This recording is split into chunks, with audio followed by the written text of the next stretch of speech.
Союзу армян России сегодня, 18 июня 2022 года, исполняется 22 года. Видимо, в преддверии этого праздника наши братья в России решили помочь.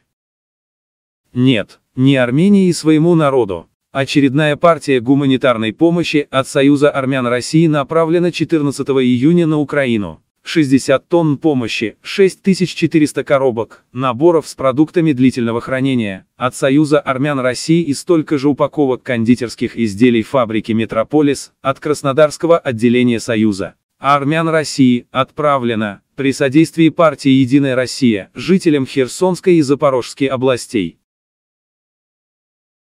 Напомним, что с начала спецоперации населению Донбасса и Украины от Союза армян России уже передано более 1000 тонн продовольствия и предметов первой необходимости.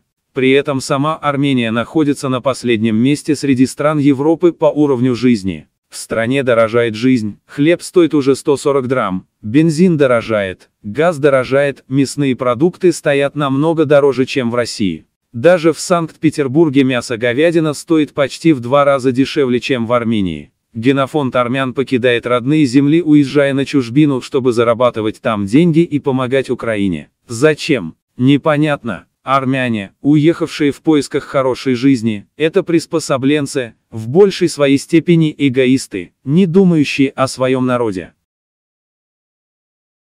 Почти 1 миллион армян живет за чертой бедности.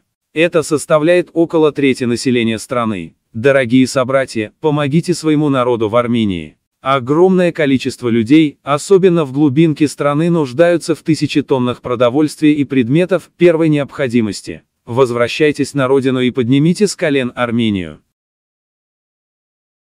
Дочери и сыны Армении, вы нужны своей родине, нам надо поднимать страну из праха.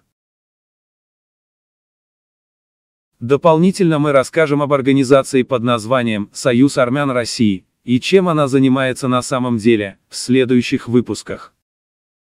Подписывайтесь на наш канал, вместе мы сильнее. Армения должна встать с колен и вырваться из состояния феодального средневековья. А армяне всего мира, вспомните о своей родине и делайте все для того, чтобы не было стыдно перед потомками за наше Отечество, которое мы оставим им. Хватит наводить лоск и показную напыщенную картинность, надо браться за дело и поднимать экономику страны, выводить наше государство из глубокой экономической и политической депрессии.